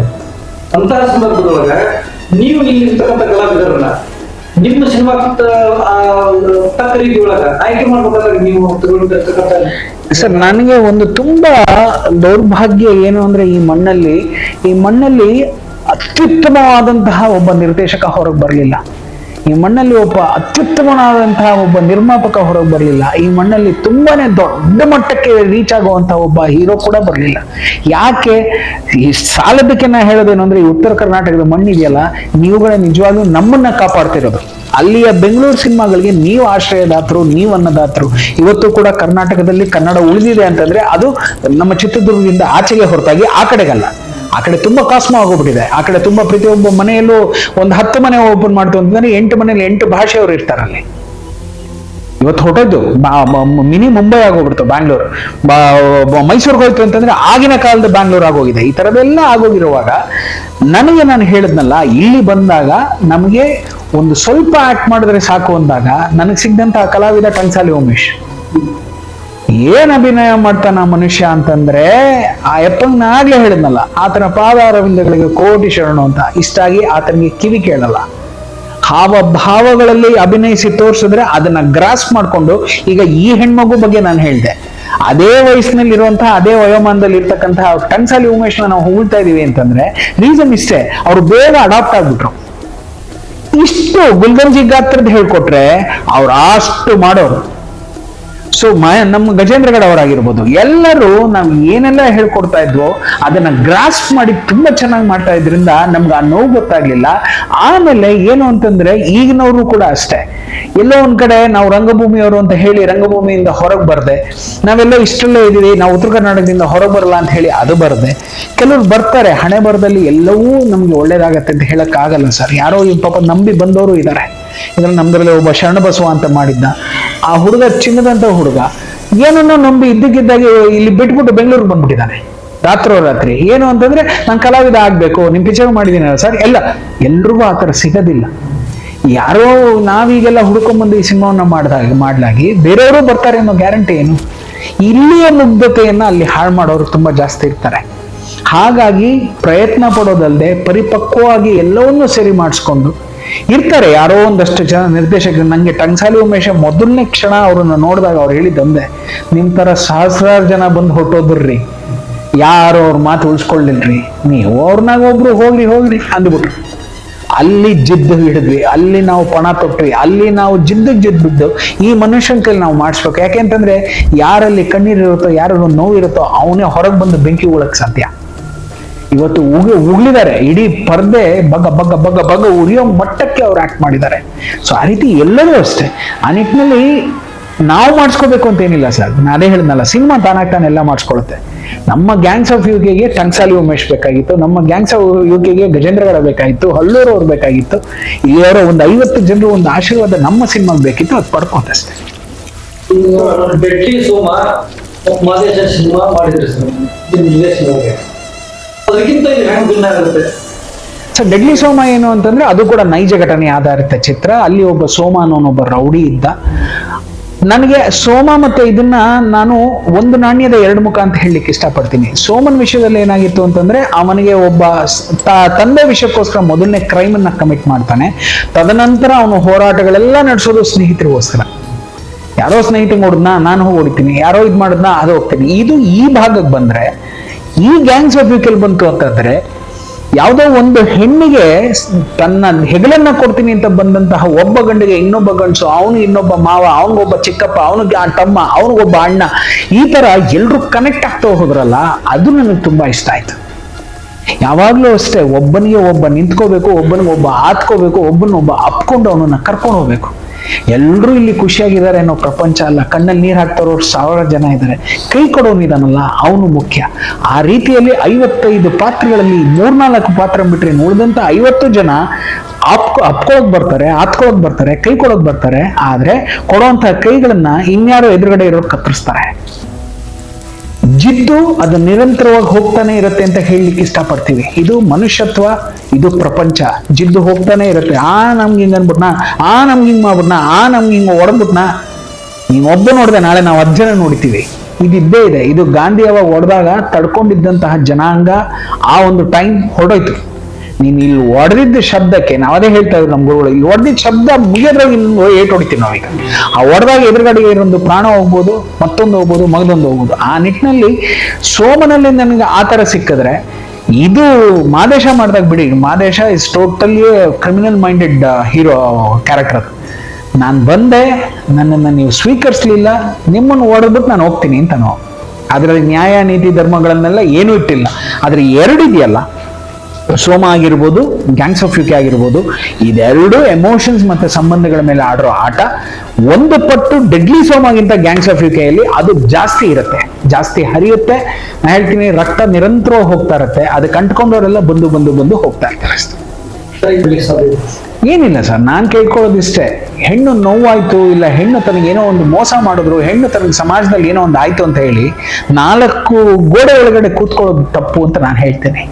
ಆ ರೀತಿ ಕೂರ್ಲಾಗೇನೆ ಒಂದು ನಿರ್ಭಯ ಇವತ್ತು ನಮ್ಮ ಮುಂದೆ ಇಲ್ಲ. ಆ ರೀತಿ ಕೂರ್ಲಾಗೆ ಸೌಜನ್ಯ ನಮ್ಮ ಪಕ್ಕದಲ್ಲಿ ಇಲ್ಲ. ಆ ರೀತಿ ಕೂರ್ಲಾಗೆ ಈ ಹೆಣ್ಣು ಮಗಳೇನಿದ್ದಾಳೆ, ಇವಳು ಇವತ್ತು ಸಮಾಜ ಮುಂದೆ ತಲೆ ಎತ್ತಕ್ಕಾಗ್ತಿಲ್ಲ. ಬಾತಾಯಿ ಕರ್ಕೊಂಡೋಗಿ ನಿನ್ ಕಥೆನ ಹಿಂಗಾಗಿದೆ ಅಂತ ಹೇಳ್ತೀನಿ ಅಂದ್ರೆ, ಬೇಡ ಕಣೋ ಅಣ್ಣಯ್ಯ, ನಾ ಹೊರಗೆ ಬಂದ್ರೆ ನನ್ನ 2 ಮಕ್ಕಳು ಬರ್ತಾರೆ, ಆ 2 ಮಕ್ಕಳು ತಂದೆ ಯಾರು ಅಂದ್ರೆ ನಾನು ಯಾರನ್ನು ತೋರಿಸ್ಲಿ ಅಂತ, ಈ ಸಮಾಜದಲ್ಲಿ ಯಾರು ನಾನು ಕೈ ಮಾಡಿ ತೋರಿಸ್ಲಿ ಅಂತ ಕೇಳ್ತಾನೆ. ಅಂದ್ರೆ ಗೊತ್ತಿಲ್ಲದಂತೆ ನಡೆದಂತ ಒಂದು ಮಾಸ್ ರೇಪ್ ಅದು. ಸೊ ಈ ರೀತಿಯ ವಿಷಯಗಳನ್ನ ಒಂದಷ್ಟಿಟ್ಟು ಸಂಬಂಧಗಳಿಗೆ ಹೇಗೆ ಬೆಲೆಯನ್ನ ಕೊಡಬೇಕು. ಇವತ್ತು ಅಣ್ಣ ತಮ್ಮನಿಗಾಗಲ್ಲ, ತಮ್ಮ ತಂಗಿಗಾಗಲ್ಲ, ತಂಗಿ ಅಪ್ಪಂಗಾಗಲ್ಲ. ಈ ರೀತಿ ಇರುವ ಬಗ್ಗೆ ಸಂಬಂಧಗಳು ಹೇಗಿರ್ಬೇಕು ಅನ್ನೋದನ್ನು ಕೂಡ ನಾವು ಹೇಳ್ತಾ ಒಂದು ಕಥೆಯನ್ನ ಕಟ್ಕೊಟ್ಟಿದ್ವಿ. ಅದ್ರ ಜೊತೆ ಏನು ಅಂದ್ರೆ, ಶಿಶುನಾಳ್ ಶರೀಫರ ಆ ಒಂದು ಸಾಹಿತ್ಯ ಆಗಿರ್ಬೋದು, ಅವತ್ತಿನ ಈ ಕತೆ ನೋಡಿ, ಅದನ್ನು ಕೂಡ ಜೀರ್ಣಿಸ್ಕೊತು. ಮುದ್ದಾದಂತ ಒಂದು 4 ಹಾಡನ್ನ ಈ ಭಾಗದಲ್ಲಿ, 4 ಹಾಡುಗಳನ್ನ ಈ ಭಾಗದಲ್ಲಿ, ಇನ್ನೊಂದು 4 ಹಾಡುಗಳನ್ನ ಭಾಗ 2 ಅಂದ್ರೆ ಪಾರ್ಟ್ 2 ನಲ್ಲಿ ಕೂಡ ಅಳವಡಿಸ್ಕೊಂಡು, ಅವ್ರನ್ನು ಪಡ್ಕೊಂಡು, ಅವ್ರನ್ನು ಜೊತೆಗೆ ಇಟ್ಕೊಂಡು, ಅವ್ರ ಆಶೀರ್ವಾದ ಜೊತೆ ಇಟ್ಕೊಂಡು ಮುನ್ನುಗ್ತಾ ಇದೀವಿ. ಒಟ್ಟಾಗಿ ಉತ್ತರ ಕರ್ನಾಟಕದ ಹಾಡುಗಳು, ಉತ್ತರ ಕರ್ನಾಟಕದ ಕತೆ, ಉತ್ತರ ಕರ್ನಾಟಕದ ಕತೆ, ಉತ್ತರ ಕರ್ನಾಟಕದ ಹಾಡುಗಳು, ಉತ್ತರ ಕರ್ನಾಟಕದ ಕಲಾವಿದರು, ಉತ್ತರ ಕರ್ನಾಟಕದ ಮಣ್ಣು, ಉತ್ತರ ಕರ್ನಾಟಕದ ಏನೇ ಹೇಳ್ತಾರೆ. ನಾವು ಕೂಡ ಇವಾಗ ನಾನು ಅಲ್ಲಿಯವನು ಅಂತ ತಿಳ್ಕೊಳಕ್ ಇಷ್ಟಪಡಲ್ಲ. ಯಾಕೆಂತಂದ್ರೆ ಕತೆ ನಂದಾಗಿರ್ಬೇಕಾದ್ರೆ, ನಾ ಅದಕ್ಕೆ ತಾಯಿ ಆಗಿರ್ಬೇಕಾದ್ರೆ ನಾ ಹೆಂಗ್ ಹೋಗಿ ದಕ್ಷಿಣ ಕರ್ನಾಟಕ ಅಂತ ನಾ ಹೇಳ್ಕೊಳ್ಳಿ. ನನ್ನ ಮಗು ಇಲ್ಲಿ ಬೆಳೀತಾ ಇರೋದ್ರಿಂದ ನಾನು ಇಲ್ಲಿ ಅವನೇ. ಒಟ್ಟಿನಲ್ಲಿ ಎಲ್ಲವನ್ನೂ ಉತ್ತರ ಕರ್ನಾಟಕಮಯ ಮಾಡಿರ್ತಕ್ಕಂತಹ ಈ ನಿಮ್ಮ ಚಿತ್ರ ಉತ್ತರ ಕರ್ನಾಟಕದ ಜನವೇ ಎತ್ತಿ ಹಿಡಿಬೇಕು. ಇಲ್ಲ ಸರ್, ಇಲ್ಲ, ಜನ ಯಾವತ್ತೂ ಒಳ್ಳೆಯವರು ಸರ್, ಜನ ಯಾವತ್ತೂ ಒಳ್ಳೆಯವರು. ಅವ್ರಿಗೊಂದು ಒಳ್ಳೆ ಕತೆ ಬೇಕಷ್ಟೇ. ಅಲ್ಲ, ಅದೇ ಅದನ್ನ ನೋಡ್ಬೇಕು. ಮತ್ತೆ ಹಳ್ಳಿ ಎಲ್ಲರಿಗೂ ಸಮಾಜಕ್ಕೆ ತಿಳಿಯುವಂತ ರೀತಿಯೊಳಗೆ ಎಲ್ರಿಗೂ ಅದೇನೋ ಹೇಳ್ತಾರಲ್ಲ, ಮೌತ್ ಟಾಕ್ ಅಂತೀವಿ, ಮೌತ್ ಪಬ್ಲಿಸಿಟಿ ಅಂತ ಹೇಳ್ತೀವಿ. ಖಂಡಿತವಾಗ್ಲೂ ಅದು ಆ ಸಿನಿಮಾ ಪಡ್ಕೊಳತ್ತೆ ಸರ್, ನಾನು ಜನರನ್ನ ಕೇಳ್ಕೊಳ್ಳೋದು. ಹತ್ಯಾಕಾಂಡ ಎಂಬ ತ್ಯಾಗವನ್ನು ಮಾಡ್ತಾರೆ. ಹೌದು, ಗ್ಯಾಂಗ್ಸ್ ಆಫ್ UK ಉತ್ತರ ಕರ್ನಾಟಕದ ಹತ್ಯಾಕಾಂಡ ಅಂದ್ರೆ ನಾ ಹೇಳಿದ್ನಲ್ಲ. ಗ್ಯಾಂಗ್ಸ್ ಅನ್ನೋದೇ ಒಂದು ಸಾಮಾನ್ಯ ಗ್ಯಾಂಗ್ಸ್ ಅಂತಂದ್ರೆ ದರೋಡೆಕೋರು, ಇನ್ನೊಂದು ಯಾವುದೋ ಗುಂಪು ಅಥವಾ ಇಲ್ಲ ಇಲ್ಲ, ಆ ತರ ಬರೋದಿಲ್ಲ. ಗ್ಯಾಂಗ್ಸ್ ಅಂದ್ರೆ ಏನು ಅಂದ್ರೆ ಒಂದು 6 ಜನ 7 ಜನ ಒಟ್ಟೊಟ್ಟಿಗೆ ಸೇರಿದಾಗ ಅದನ್ನ ಗ್ಯಾಂಗ್ಸ್ ಅಂತ ಹೇಳ್ತೀವಿ. ಅದನ್ನ ಕೆಲವರು ಅದಕ್ಕೆ ಕೆಟ್ಟ ಅರ್ಥ ತುಂಬಿದ್ದಾರೆ, ಅದಕ್ಕೆ ಬೇರೆ ತರದ ಅರ್ಥ ಕೊಟ್ಟಿದ್ದಾರೆ, ಬೇರೆ ತರದ ನೆರಳನ್ನ ಅದ್ರ ಮೇಲೆ ತಗೊಂಡ್ಬಂದಿದ್ದಾರೆ. ನಾವೀಗ ಒಂದು 10 ಜನ ಒಟ್ಟಿಗೆ ಸೇರಿದ್ರೆ ಗುರು ಅದೊಂದು ಟೋಟಲ್ ಒಂದು ಗ್ಯಾಂಗ್ ನಿಂತಿದೆ ಗುರು ಅಂತ ಹೇಳ್ತಾರೆ. ಹತ್ಯಾಕಾಂಡ ಅಂದ್ರೆ ಅದೇ ಸರ್, ಒಂದು ಕೊಲೆ ಏನಾಗತ್ತೆ ಅಂದ್ರೆ ಆ ಹೆಣ್ಣು ಮಗಳು ಏನ್ ರೊಚ್ಚಿಗೆ ಹೇಳ್ತಾಳೆ, ಲೈನ್ ಅಂತ ನಾನು ಹೇಳಲಿಕ್ಕಾಗಲ್ಲ. ಅದನ್ನ ನಾನು ಎಲ್ಲವೂ ಇಲ್ಲಿ ಹೇಳ್ಬಿಟ್ರೆ ನಾನು ಸಿನಿಮಾ ಮಾಡೋ ಉಪಯೋಗ ಏನ್ ಬರುತ್ತೆ.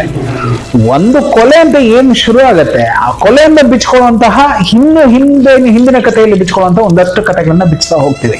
ಅದು ಸರಿ, ಅದೇನೋ ಸಾಲ್ಗಟ್ಟು ಒಂದಷ್ಟು ಕೊಲೆಗಳು ನಡೀತಾ ಹೋಗ್ತವೆ. ಸೊ ಅದನ್ನ ತೆಗೆದುಕೊಂಡ್ ಬರ್ಲಿಕ್ಕೋಸ್ಕರ ನಾನು ಹೇಳ್ತೀನಿ, ಹೌದೌದು, ನಾವು ಉತ್ತರ ಕರ್ನಾಟಕದ ಹತ್ಯಾಕಾಂಡಗಳು ಅಂತಾನೆ ಹೇಳ್ತಾರದು. ಸೊ ಅದಿರುವಾಗ ಒಂದಷ್ಟು ನಡೆದಿದ್ದಾವೆ. ಕೆಲವರು ಅಲ್ಲಿಗೂ ಕೇಳಿದ್ರು, ಏನಿದು ಉತ್ತರ ಕರ್ನಾಟಕ ಅಂದ್ರೆ ನಮ್ಮಲ್ಲಿ ಬರೀ ಇದೇ ನಡೆಯತ್ತಾ? ಈ ನಿಮ್ಮ ಕಥೆಯನ್ನು ನೋಡಿದ ಮೇಲೆ ಪ್ರಚೋದನೆ ಆಗಬಹುದಾ ಅಂತ. ಇದೊಳ್ಳೆ ಚೆನ್ನಾಗಿ. ಹಾಗಾದ್ರೆ ಎಷ್ಟು ಜನ ಗಾಂಧಿ ಆಗಿದ್ದೀರಾ? ನಾನು ಕೇಳಿದ ಪ್ರಶ್ನೆಗೆ ಈಗ ನೀವು ಉತ್ತರ ಕೊಡ್ಬೇಕು. ಎಷ್ಟು ಜನ ಗಾಂಧಿ ಆಗಿದ್ದೀರಾ? ಎಷ್ಟು ಜನ ಇಲ್ಲೇ ನಾನು ಬರ್ಬೇಕಾದ್ರೆ JB ಲಾಡ್ಜ್ ಬರ್ಬೇಕಾದ್ರೆ ಅಲ್ಲಿ ಬಸವಣ್ಣನವ್ರು ನಿಲ್ಸಿದ್ದಾರೆ. ಎಷ್ಟು ಜನ ನಿಮ್ಮ ಬಾಯಿನಲ್ಲಿ ಅಷ್ಟು ಸ್ವಚ್ಛವಾಗಿ ಬಸವಣ್ಣನವರ ಪದಗಳನ್ನ ಹೇಳ್ತೀರಾ, ಗೀತೆಗಳನ್ನ ಹೇಳ್ತೀರಾ? ಅಕ್ಕ ಮಹಾದೇವರು ಎಷ್ಟು ಜನ ಆಗಿದ್ದೀರಾ? ಯಾವುದು ಬೇಡ, ಡಾಕ್ಟರ್ ರಾಜ್ಕುಮಾರ್ ಎಷ್ಟು ಜನ ಆಗಿದ್ದೀರಾ? ಸರ್, ಇಲ್ಲಿ ಒಳ್ಳೇದನ್ನ ಹೇಳಿದ ತಕ್ಷಣ ಒಳ್ಳೇದನ್ನ ತೆಗೆದುಕೊಂಡ್ಬಿಡ್ತೀವಿ, ಕೆಟ್ಟದನ್ನ ಹೇಳಿದ ತಕ್ಷಣ ಒಬ್ಬ ವೀರಪ್ಪನಾಗ್ತೀವಿ. ಇದು ಯಾವುದು ಅಲ್ಲ ಸರ್. ಒಳ್ಳೇದಕ್ಕಿಂತ ಕೆಟ್ಟದ್ದು ಬೇಗ ಆಗ್ತಕ್ಕಂಥದ್ದು ಜಾಸ್ತಿ. ಅಲ್ಲಿಗೆ ಸಮಾಜ ನೊಂದಿದೆ ಅಂತ ಅರ್ಥ ಸರ್. ಸಮಾಜ ನೊಂದಿದ್ರೇನೆ ಕೆಟ್ಟದನ್ನ ಬೇಗ ಗ್ರಹಿಸ್ಕೋತಾರೆ. ಅವ್ರು ಯಾವ್ದೋ ನೋವಲ್ಲಿ ಹಿಂಬದಿಯಲ್ಲಿ ಆ ನೋವು ಆಗಿದ್ರೇನೆ ಅವ್ನು ಹೊಡೆಯೋದಕ್ಕೆ ಮುಂದೆ ಬರ್ತಾನೆ. ಎಲ್ಲವೂ ಚಂದ ಆಗ್ಬಿಟ್ರೆ ಅವ್ನು ಶ್ರೀರಾಮಚಂದ್ರ ಆಗ್ಬಿಟ್ಟಿದೆ. ರಾಮಚಂದ್ರನ್ಗೇನು ರಾವಣನ್ ಹುಟ್ಟಾಕಿರೋ ದೇವರು ಸರ್ ಇಲ್ಲಿ ಇದೆ ತಾನೆ. ಸೊ ಸತ್ಯಕ್ಕೆ ಅಸತ್ಯನ ಹುಟ್ಟಾಕಿದಾನೆ. ಎಲ್ಲವೂ ಎರಡೆರಡು ಪದಕ್ಕೆ ಇನ್ನೊಂದು ತದ್ವಿರುದ್ಧವಾಗಿ 3 ಅಕ್ಷರಗಳನ್ನ ಇಡ್ತಾ ಹೋದ. ಧರ್ಮಕ್ಕೆ ಅಧರ್ಮನ ಇಡ್ತಾ ಹೋದ, ನ್ಯಾಯಕ್ಕೆ ಅನ್ಯಾಯನ ಇಡ್ತಾ ಹೋದ, ರಾಮನ್ಗೆ ರಾವಣನ ಇಡ್ತಾ ಹೋದ. ಸೊ ಒಳ್ಳೇದು ಕೆಟ್ಟದ್ದು ಇಟ್ಟಿದ್ದಾನೆ. ನೀವು ಒಳ್ಳೇದು ಬೇಕು ಅಂದ್ರೆ ಒಳ್ಳೇದನ್ನ ತಗೊಳ್ಳಿ, ಇಲ್ಲ ಅಂತ ಹೇಳ್ತಾ ಇಲ್ಲ. ರಾಮ ಮಾಡಿದ್ದು ಹತ್ಯೆ ತಾನೆ. ರಾವಣನ ವಧೆ ಅಂತೀರಾ, ಅದು ಹತ್ಯೆ ತಾನೆ. ರಾವಣನ ಸಾಯಿಸಿದ ಆದ್ಮೇಲೆ ರಾಮ ಏನು? ವಾಲಿ ಸುಗ್ರೀವರ ಘರ್ಷಣೆಯಲ್ಲಿ ರಾಮ ಎಂಟ್ರದ ಅಂತಂದ್ರೆ ರಾಮನ್ ಕ್ಯಾರೆಕ್ಟರ್ ಏನು? ಇದು ಬಿಡೋಣ. ಕೃಷ್ಣ ಭೀಷ್ಮನ್ನ ಕೊಲ್ಲು ಅಂತ ಹೇಳ್ತಾನಲ್ಲ, ಭೀಷ್ಮ ಏನು? ಕೃಷ್ಣ ಏನು? ಇದೆಲ್ಲವನ್ನು ನೋಡ್ತಾ ಹೋದ್ರೆ ನಮ್ಮಲ್ಲಿ ಆಗ ನಡೆದಿದ್ದು ಅದೇ ಆಗಿದೆ. ಮಹಾಭಾರತವೇ ಸ್ಫೂರ್ತಿ ನಮ್ಗೆ ಈ ಕಥೆಗೆ. ಇಲ್ಲಿ ನಾ ಅದೇ ಹೇಳಿದ್ನಲ್ಲ, ವರ್ಟಾ ಪ್ರಶಾಂತ್ ಅವರ ಧರ್ಮರಾಯನ ಪಾತ್ರ ಇದೆಯಲ್ಲ, ಅದನ್ನ ಹೋಗ್ತಾ ಹೋಗ್ತಾ ಹೋಗ್ತಾ ತಗೊಂಡ್ ಹೋಯ್ತು ಅಂದ್ರೆ ಅವನು ಕೊನೆಗೆ ಪರಶುರಾಮ ಆಗ್ತಾನೆ. ಕೊಡ್ಲಿಯನ್ನ ಹಿಡಿತಾನೆ. ತಾಯಿಗೋಸ್ಕರ ಶಪಥ ಮಾಡಿರುವಂತಹ ವ್ಯಕ್ತಿ, ನಿಜ ಹೇಳ್ತೀನಿ, ವೀರಶೈವನ ಪಾತ್ರ ಅದು. ಅವನು ಯಾವಾಗ ನೋವಾದ್ರೂ ಕೂಡ ತನ್ನ ಇದನ್ನ ಇಟ್ಕೋತಾನೆ. ಅದೇನ್ ಹೇಳ್ತಾರೆ, ತನ್ನ ರುದ್ರಾಕ್ಷಿಯನ್ನೇ ಹಿಡಿದು ಕೇಳ್ಕೊತಾನೆ, ಶಿವ ನನ್ಗೇನು ಮಾಡಿಸ್ಬೇಡ, ಶಿವ ನನ್ ಕೈ ಏನು ಮಾಡಿಸ್ಬೇಡ. ಇಂಥ ಒಬ್ಬ ಶಿವನ ಭಕ್ತ ಕೊನೆಯಲ್ಲಿ ಮೊಚ್ಚನ ಹಿಡಿತಾನೆ ಅಂತಂದ್ರೆ ಅವನು ಎಷ್ಟು ರೊಚ್ಚಿಗೆದ್ದಿರ್ಬೇಕು. ರುದ್ರಾಕ್ಷಿಯನ್ನ ಕಿತ್ತಾಕಿ ಆಯುಧವನ್ನ ಕೈ ಹಿಡಿದು ತಾಯಿ ಕೊಟ್ಟು ಒಂದೇ ಮಾತುಗೋಸ್ಕರ ಶಿರಚ್ಛೇದನ ಮಾಡಿ ಆ ತಲೆ ಹಿಡ್ಕೊಂಡ್ ಬರ್ತಾನೆ ಅಂತಂದ್ರೆ ಇಲ್ಲೆಷ್ಟು ನೋವುಗಳಾಗಿರ್ಬೇಕು. ಸೊ ಒಂದಷ್ಟು ಇದಾವೆ ಸರ್. ಹಂಗಂತ ಹೇಳ್ಬಿಟ್ಟು ನಾಳೆ ಬೆಳಿಗ್ಗೆ ಎಲ್ಲರೂ ಮುಚ್ಚಿಡ್ಕೊಂಡು ಹೊಡ್ಕೊಂಡು ನೋಡ್ತಾರೆ. ಇಲ್ಲಿ ತುಂಬಾ ಬುದ್ಧಿವಂತರಿದ್ದಾರೆ. ಅವ್ರಿಗೆ ಏನ್ ಬೇಕೋ ಅದನ್ನ ಗ್ರಹಿಸ್ಕೋತಾರೆ, ಏನ್ ಬೇಡೋ ಅದನ್ನಲ್ಲೇ ಬಿಟ್ಟು ಬರ್ತಾರೆ. ಕೆಲವ್ರು ನೋವಾಗಿದ್ದವರು ಇದು ಹೀಗಾಗ್ಬೇಕು ಅಂತ ಹೇಳ್ತಾ ಆ ಮಗುಗೆ ಹಿಂಗಾಯ್ತಲ್ಲ ಅಂತ ನೋವು ಇಟ್ಕೊಂಡು ಹೊರಗೆ ಬರ್ತಾರೆ. ಒಂದಷ್ಟು ಸೇರಿದೆ ಸರ್. ಅದಕ್ಕೆ ಎಲ್ಲವೂ ನಮ್ಮದು ಪ್ರಯತ್ನ. ನಾವು ಪರೀಕ್ಷೆಯನ್ನು ಬರಿತೀವಿ, ಜನರ ಮುಂದೆ ಇಟ್ಟಾಗ ಅವ್ರು ಒಂದೊಂದೇ ಟಿಕ್ ಹಾಕ್ತಾ ಹೋಗ್ತಾರೆ. ಒಂದು 60-70 ದೃಶ್ಯ ಇದ್ರೆ 60-70 ದೃಶ್ಯಕ್ಕೂ ಟಿಕ್ ಹಾಕ್ತಾ ಇವ್ನು ಹಿಂಗ್ ಮಾಡ್ದ ಅಂತ ಹೇಳಿ ಕೊನೆಗೆ ಒಂದು ಸರ್ಟಿಫಿಕೇಟ್ ಬರ್ಕೊಡ್ತಾರೆ. ಅದೇ ನಮ್ಮ ಡಿಗ್ರಿ ಸರ್ಟಿಫಿಕೇಟೋ, ಡಬಲ್ ಡಿಗ್ರಿ ಸರ್ಟಿಫಿಕೇಟೋ, ಇಲ್ಲ ಡಾಕ್ಟರೇಟ್ ಸರ್ಟಿಫಿಕೇಟೋ ಏನೋ ಒಂದಾಗತ್ತೆ. ನಾನು MS ರಮೇಶ್. ಸುಮಾರು 35 ವರ್ಷದಿಂದ ನಾನು ಸಿನಿಮಾ ಇಂಡಸ್ಟ್ರಿಯಲ್ಲಿ ಇದ್ದೀನಿ. ನಾನು ಮತ್ತು ರವಿ ಶ್ರೀವತ್ಸ ನಿರ್ದೇಶಕರು ಆತ್ಮೀಯವಾದವರು. 35 ವರ್ಷದಿಂದ ಒಟ್ಟಿಗೆ ಸಿನಿಮಾ ರಂಗಕ್ಕೆ ಬಂದವರು. ನಾನು ಇದುವರೆಗೂ ಒಂದು 14 ಸಿನಿಮಾ ಡೈರೆಕ್ಟ್ ಮಾಡಿದ್ದೀನಿ, ಒಂದು 25 ಭಾಷೆ, 4 ಭಾಷೆಯಲ್ಲಿ ಒಂದು 25 ಸಿನಿಮಾಗೆ ಸ್ಕ್ರೀನ್ ಪ್ಲೇ ಬರೆದಿದ್ದೀನಿ, 160ಕ್ಕೂ ಹೆಚ್ಚು ಸಿನಿಮಾಗೆ ಡೈಲಾಗ್ ಬರೆದಿದ್ದೀನಿ. ಸೊ ಈ ಸಿನಿಮಾ ಅಂದರೆ ಗ್ಯಾಂಗ್ಸ್ ಆಫ್ UK, ಈ ಸಿನಿಮಾಗೆ ರವಿ ಶ್ರೀವತ್ಸ ಡೆಡ್ಲಿ ಆರ್ಟ್ಸ್ ಮೂಲಕ ಪ್ರೊಡ್ಯೂಸ್ ಮಾಡ್ತಾ ಇರೋ ಸಿನಿಮಾ, ಡೈರೆಕ್ಟ್ ಮಾಡಿರೋ ಸಿನಿಮಾ. ಉತ್ತರ ಕರ್ನಾಟಕದ ಕಥೆಯನ್ನು ತಂದು ಉತ್ತರ ಕರ್ನಾಟಕದ ಮಣ್ಣಿನಲ್ಲೇ ಉತ್ತರ ಕರ್ನಾಟಕದ ಕಲಾವಿದರನ್ನ ಇಟ್ಕೊಂಡು ಸಿನಿಮಾ ಮಾಡಬೇಕು ಅಂತ ಪ್ರಯತ್ನ ಪಟ್ಟಾಗ ಜೊತೆಗಿರ್ತೀನಿ ಅಂತ ನಾನು ಜೊತೆಗೆ ನಿಂತವನು. ಆ ಮೂಲಕ ಈ ಗ್ಯಾಂಗ್ಸ್ ಆಫ್ UK ಸಿನಿಮಾಗೆ ನಾನು ಜೊತೆಯಾಗಿ ನಡೀತಾ ಇದ್ದೀನಿ. ಸೊ ಇದಕ್ಕೆ ಮುಂದೆ ನೀವೇನು ಪ್ರಶ್ನೆ ಕೇಳೋ ಉತ್ತರ ಹೇಳಕ್ಕೆ ರೆಡಿ ಇದ್ದೀನಿ.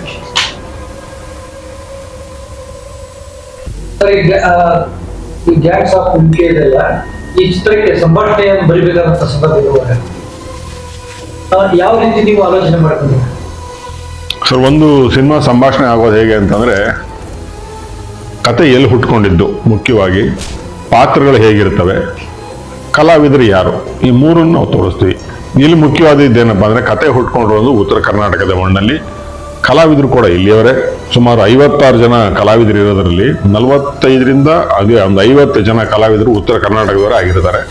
ಅವರ ಭಾಷೆ, ವೇಷ, ಭೂಷಣ, ಅವ್ರು ಇರೋವಂಥ ಜಾಗ ಎಲ್ಲವೂ ಉತ್ತರ ಕರ್ನಾಟಕವೇ ಆಗಿರೋದ್ರಿಂದ ಉತ್ತರ ಕರ್ನಾಟಕದ ಭಾಷೆನ ತರಬೇಕು ಅಂತ ತುಂಬಾ ನಾವಿಬ್ರು ಡಿಸ್ಕಸ್ ಮಾಡಿರೋವಂಥದ್ದು. ಮುಖ್ಯವಾಗಿ ಏನಪ್ಪಾ ಅಂತಂದ್ರೆ, ಉತ್ತರ ಕರ್ನಾಟಕದ ಮೇಲೆ ಮೊದಲಿಂದ ಇದ್ದಿದ್ದ ಆ ಭಾಷೆ ಬಗ್ಗೆ ಒಂದು ಪ್ರೀತಿ, ಆ ಗಂಡು ಮೆಟ್ಟಿನ ನಾಡು, ಗಂಡು ಮೆಟ್ಟಿದ ಭಾಷೆ ಅಂತ ಏಕೆ ಅನ್ನಿಸ್ತಾ ಇತ್ತು ಅಂತಂದ್ರೆ, ನನ್ನ ಗುರುಗಳ ಜೊತೆ ನಾನು ಇಲ್ಲಿ ಹುಲಿಯಾ ಸಿನಿಮಾಗೆ ಬಂದಿದ್ದೆ 25 ವರ್ಷದ ಹಿಂದೆ. ಅವರು ಬರೆದಿದ್ದ ಆ ಸಂಭಾಷಣೆ ನನ್ನ ತಲೆಯಲ್ಲಿ ಯಾವತ್ತೂ ಇರ್ತಾ ಇತ್ತು. ಅದರ ಪ್ರಯತ್ನವನ್ನ ನಾನು ಮಾಡಿ ಭೀಮಾ ತೀರದಲ್ಲಿ ಬರೆದೆ, ಅವಾಗ ಸ್ಟೇಟ್ ಅವಾರ್ಡ್ ಬಂತು. ಆ ಕಂಟಿನ್ಯೂಡ್ ಪ್ರಯತ್ನವನ್ನ ಈ ಸಿನಿಮಾದಲ್ಲಿ ತರಬೇಕು ಅಂತ ಡಿಸೈಡ್ ಮಾಡಿದಾಗ, ಕತೆ ತುಂಬಾ ಸ್ಟ್ರಾಂಗ್ ಆಗಿದ್ದಾಗ, ಸ್ಟ್ರಾಂಗ್ ಆದ ಭಾಷೆನೇ ಇರಬೇಕು, ಸ್ಟ್ರಾಂಗ್ ಆದ ಡೈಲಾಗ್ ಇರಬೇಕು ಅಂತ ನಾನು ಪ್ರಿಪೇರ್ ಆಗಿದ್ದೀನಿ ನಿಜ. ಅದಕ್ಕೆ ಬೇಸಿಕ್ ಆಗಿ ರವಿ ಶ್ರೀವತ್ಸ ಅವರು ಎಲ್ಲಾ ತರದ ಒಂದು ಏನು ಸೌಕರ್ಯ ಸಾಮಗ್ರಿಗಳನ್ನು ಕೊಟ್ಟಿದ್ರು, ಅದಕ್ಕೆ ಒಂದು ಎನ್ಹ್ಯಾನ್ಸ್ ವರ್ಷನ್ ಅಂತ ನಾನು ಪ್ರಯತ್ನ ಪಟ್ಟಿದ್ದೆ. ಉತ್ತರ ಕರ್ನಾಟಕದ ಭಾಷೆ ಗಡಿಸ್ ಭಾಷೆ ಅನ್ನುವಂತ ಇದ್ರನ್ನ ಹೇಳ್ತೀವಿ, ಸ್ವಲ್ಪ ಕೇಳೋಕೆ ವರ್ಡ್ ಅನಿಸುತ್ತೆ. ಅಂತ ಸಂದರ್ಭದೊಳಗೆ ನೀವು ಡೈಲಾಗ್ ಅನ್ನ ಬರಿಬೇಕಾದಂತ ಸಂದರ್ಭದೊಳಗೆ, ಯಾಕಂದ್ರೆ ನೀವು ಬೆಂಗಳೂರಿನ ಭಾಷೆಯನ್ನು ಬೆಳೆಸ್ಕೊಂಡು ನಮ್ಮ ಸಿನಿಮಾ ಅಂತ ಬೆಂಗಳೂರು ಭಾಷೆ ಪುಸ್ತಕ ಭಾಷೆ ಚಕ್ರಪಣಿ ಅಂತ ಸಂದರ್ಭದೊಳಗೆ ಈ ನಮ್ಮ ಭಾಷೆಯನ್ನ ಅಂದ್ರೆ ಗಂಡ್ಮಕ್ಳು ಬೇರೆ ರೀತಿ ಅವ ಬಳಸ್ತಕ್ಕಂಥದ್ದು, ಹೆಣ್ಮಕ್ಳು ಬೇರೆ ರೀತಿ ಬಳಸ್ತಕ್ಕಂಥದ್ದು. ಅಂತ ಸಂದರ್ಭದೊಳಗೆ ಆ ಡೈಲಾಗ್ಗಳನ್ನು ನೀವು ಯಾವ ರೀತಿ ಆ ಸಂಭಾಷಣೆಗಳನ್ನ ಸರ್, ಒಂದು ಸಿನಿಮಾ ಅಂತ ಬಂದಾಗ ಸಿನಿಮಾದಲ್ಲಿ ಇರೋ ಒಂದು ಕೆಪಾಸಿಟಿ ಅಥವಾ ಒಂದು ಟ್ಯಾಲೆಂಟ್ ಏನಪ್ಪಾ ಅಂತಂದ್ರೆ, ಸಿನಿಮಾದವ್ರು ಒಬ್ಬ ನಿರ್ದೇಶಕರಾಗಿ ಬರಹಗಾರರಾಗಲಿ ಯಾವತ್ತೂ ಏನಪ್ಪಾ ಅಂದ್ರೆ, ನಮ್ಗೇನು ಎಲ್ಲಿಯವರು ಅನ್ನೋದನ್ನ ಫಸ್ಟು ತೊಡಗಿಸ್ಕೋತೀವಿ ನಾವು. ಫಾರ್ ಎಕ್ಸಾಂಪಲ್, ನನಗೆ ಡಾಕ್ಟರ್ ಪಾತ್ರ ಮಾಡಬೇಕು ಅಂತಂದ್ರೆ ಡಾಕ್ಟರ್ ಬಗ್ಗೆ ಎಲ್ಲವನ್ನು ತಿಳ್ಕೊಂಡು ಆ ಫೀಲ್ಡ್ಗೆ ಇಳಿತೀವಿ. ಲಾಯರ್ ಮಾಡಬೇಕು ಅಂದ್ರೆ ಆ ಫೀಲ್ಡ್ಗೆ ತಿಳ್ಕೊತೀವಿ. ಹಾಗೇನೆ ಈ ಬರಹಗಾರ ಯಾವತ್ತು ಏನಪ್ಪಾ ಅಂತಂದ್ರೆ, ಒಂದು ಸಿನಿಮಾ ಕತೆ ಬರಿಬೇಕಾದ್ರೆ, ಸಂಭಾಷಣೆ ಬರಿಬೇಕಾದ್ರೆ, ಚಿತ್ರಕಥೆ ಬರಿಬೇಕಾದ್ರೆ ಆ ಭಾಷೆಯ ಸೊಗಡಿನ ಬಗ್ಗೆ ಗೊತ್ತಿರಬೇಕು. ಬರೀ ಉತ್ತರ ಕರ್ನಾಟಕದ ಭಾಷೆ ನಾನು ಹೇಳ್ತಾ ಇಲ್ಲ, ನಮ್ಮ ಕರ್ನಾಟಕದಲ್ಲಿ ಹಲವಾರು ಭಾಷೆ ತೆಗೆದು ಕನ್ನಡದವೇ ಆದ್ರೂ ಮೈಸೂರು ಕನ್ನಡ ಬೇರೆ, ಬೆಂಗಳೂರು ಕನ್ನಡ ಬೇರೆ, ಮಂಡ್ಯ ಕನ್ನಡ ಬೇರೆ, ಕೊಳ್ಳೇಗಾಲ ಕನ್ನಡ ಬೇರೆ, ಕರಾವಳಿ ಕನ್ನಡ ಬೇರೆ, ಉತ್ತರ ಕರ್ನಾಟಕದಲ್ಲಿ ಬೇರೆ ಬೇರೆ ಭಾಷೆಗಳಿದ್ದಾವೆ. ಇದೆಲ್ಲವನ್ನೂ ತಿಳ್ಕೊಂಡು ನಾವು ಉತ್ತರ ಕರ್ನಾಟಕದ ಒಂದು ಭಾಷೆ ಮಾಡಿದ್ವಿ. ಫಾರ್ ಎಕ್ಸಾಂಪಲ್, ಬೆಳಗಾಮಲ್ಲಿ ಬೇರೆ ತರ ಮಾತಾಡ್ತಾರೆ, ಬಿಜಾಪುರಲ್ಲಿ ಬೇರೆ ತರ ಮಾತಾಡ್ತಾರೆ, ಹುಬ್ಳಿಲಿ ಬೇರೆ ತರ ಮಾತಾಡ್ತಾರೆ. ಎಲ್ಲವೂ ಕನ್ನಡವೇ, ಉತ್ತರ ಕರ್ನಾಟಕದ ಕನ್ನಡನೇ. ಆದ್ರೆ ಇದೆಲ್ಲವನ್ನು ಪ್ರಿಪೇರ್ ಮಾಡಿ ಇದು ಒಂದು ಭಾಗದ ಸಿನಿಮಾ ಆಗ್ಬೇಕು ಅನ್ನೋದಕ್ಕೋಸ್ಕರ ಉತ್ತರ ಕರ್ನಾಟಕ ಅಂತ ಒಂದು ಮಾಡಿ ಅಲ್ಲಿರೋ ಅಷ್ಟು ಭಾಷೆಗಳನ್ನ ಒಗ್ಗೂಡಿಸಿ ನಾವು ಒಂದು ಈ ಸಂಭಾಷಣೆ ಬರೆಯಕ್ಕೆ ನಾನು ಮೆಂಟಲಿ ಪ್ರಿಪೇರ್ ಆಗಿದ್ದು ನಿಜ. ಅದಕ್ಕೆ ಸಾಥ್ ಕೊಟ್ಟಿದ್ದು ರವಿ ಶ್ರೀವತ್ಸ. ಅದಕ್ಕಿನ್ನೂ ಪವರ್ ತುಂಬಿದ್ದು ಏನಪ್ಪಾ ಅಂದ್ರೆ, ಅಲ್ಲಿರೋ ಎಷ್ಟೂ ಕಲಾವಿದರು, ಅದಕ್ಕೆ ಬೇಕಾಗಿದ್ದಂಥ ಬ್ಯಾಕ್ಗ್ರೌಂಡು, ಮ್ಯೂಸಿಕ್ಕು ಎಲ್ಲವೂ. ಜನತಾದನಿಯ ಎಲ್ಲ ಕನ್ನಡ ಕಲಾಭಿಮಾನಿಗಳಿಗೆ ನಿಮ್ಮ ಒಟ್ಟ ಪ್ರಶಂಸನ ನಮಸ್ಕಾರಗಳು. ಗ್ಯಾಂಗ್ಸ್ ಆಫ್ UK, ಭೀಮೆಯ ಮಡಿಲಲ್ಲಿ ಉತ್ತರ ಕರ್ನಾಟಕದ ಒಂದು ಮಣ್ಣಿನ ಕತೆ ನಿಮ್ಮ ಮುಂದೆ ಏಪ್ರಿಲ್ 10ಕ್ಕೆ ಸಿನಿಮಾ ತೆರೆಗೆ ಬರೋದಕ್ಕೆಲ್ಲ ಸಿದ್ಧತೆಗಳನ್ನ ಮಾಡ್ಕೊಂಡಿದೆ. ತಾವೆಲ್ಲರೂ ಥಿಯೇಟ್ರಿಗೆ ಬಂದು ಸಿನಿಮಾ ನೋಡಿ ಹರಿಸಿ ಅಂತ ಕೇಳ್ಕೊಂತೀನಿ. ನಿಮ್ಮ ಪ್ರಶ್ನೆ ಇದ್ರೆ. ಸರ್, ಈ ಗ್ಯಾಂಗ್ಸ್ ಆಫ್ UK ನೀವು ಇಂಥ ಪಾತ್ರಗಳನ್ನ ಬೇಕು ಅನ್ನುವಂತ ರೀತಿ ನಿರ್ದೇಶಕರು ನಿಮ್ಗೆ ಹೇಳಿದ್ರು, ಅಥವಾ ನನಗೆ ಇಲ್ಲ ಕೆಲವು ಸಲ ನಮ್ಮ ಪಾತ್ರ ಇಂಥವ್ರಿದ್ದರನ್ನ ನಾವು ಮಿಂಚ್ತೀವಿ ಅನ್ನುವಂಥದ್ದು ಎಲ್ಲರಿಗೂ ಒಂದು ಆಸೆ, ನಾನು ಹೀರೋ ಆಗಿ ಕಾಣಬೇಕು ಅನ್ನುವಂತಹ ರೀತಿ. ಹಾಗಾಗಿ ಈ ಪಾತ್ರ ಎಲ್ಲೋ ನನ್ನ ಇದಕ್ಕೆ ಇಮೇಜ್ಗೆ ಹೊಸಪಡ್ತಾರೆ ಅನ್ನುವಂಥ ಭಾವನೆ. ಹಾಗಾಗಿ ಅಂತ ಸಂದರ್ಭದೊಳಗೆ ಸರ್ ರವಿ ಸರ್ ಹೇಳಿದಾಗ ನೀವು ಯಾವ ರೀತಿ ಪ್ರತಿಕ್ರಿಯೆ ಇಲ್ಲ, ಅವ್ರು ಯಾವಾಗ ನನಗೆ ಕತೆ ಹೇಳಿದ್ರು ಫಸ್ಟ್ ಟೈಮ್ ಕತೆ ಹೇಳಿದಾಗ ಅವ್ರಿಗೆ ನಾನು ಫಸ್ಟ್ ಕೇಳಿದ್ದು ಪ್ರಶ್ನೆ, ಅಣ್ಣಯ್ಯ ನೀವು ಏನು ಅನ್ಕೊಂಡಿದ್ದೀರಾ ಅದನ್ನ ಹೀಗೆ ಮಾಡ್ತೀರಾ ಅಂತ ಹೇಳಿ. ಕಂದಪ್ಪ ನಾನು ಏನು ಅನ್ಕೊಂಡಿದ್ದೀನೋ ನಾನು ಹಾಗೆ ಮಾಡಕ್ಕೆ ಅಂತ ಹೊರಟಿದ್ದೀನಿ, ಇದು ಕತೆ ಹೀಗಿದೆ ಅಂತ ಅಂದಾಗ ನನಗೆ ಫಸ್ಟ್ ರೋಮಾಂಚನ ಆಗಿದ್ದು ಅವರ ಹೇಳುವಂತ ಕಥೆಯ ಒಂದು ರೀತಿ ನೀತಿ ಇರ್ಬೋದು. ಒಂದು ಕತೆ ಅಂತ ಬಂದಾಗ ಆ ಕಥೆಯ ಜೀವಾಳ ಇರ್ತವೆ ಪ್ರತಿಯೊಂದು ಪಾತ್ರಗಳು. ನೀವು ಹೇಳಿದಂಗೆ ಇದೆಲ್ಲೋ ಸೈಡ್ ಹೋಗುತ್ತೆ, ರೈಟ್ ಲೆಫ್ಟ್ ಹೋಗುತ್ತೆ ಅನ್ನೋದು ನನಗೆ ಗೊತ್ತಿಲ್ಲ. ನನಗೆ ಅರ್ಥ ಆಗಿದ್ದೇನಂತಂದ್ರೆ ಯಾವ ಕತೆಗೆ ಒಂದು ತೂಕ ಇರಬೇಕು.